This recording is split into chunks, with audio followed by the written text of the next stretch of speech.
रेमंडा समलेई मंदिर जमी विवाद दीर्घ समय धरी ताला पकईथिबा मंदिरर आज अंत घटी। मंदिर रे ताला खोलिले ग्रामर लोक माने एवं महाआळती कार्यक्रम आरंभ हो जाइछि।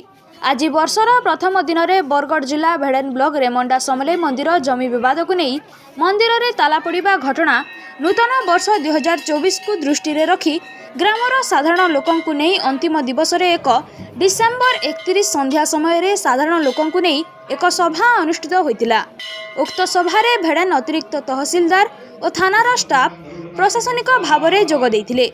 रेमंडा सरपंचक नेतृत्व में मंदिरर पूजक देहेरी आदि और ग्रामर 11 जणिया प्रतिनिधित्व करुथुबा कमिटी उपस्थित थिले। ग्रामर शह शह भक्तों उपस्थिति रे जमी विवाद आदि को नहीं आलोचना वाद विवाद सृष्टि होइथिला।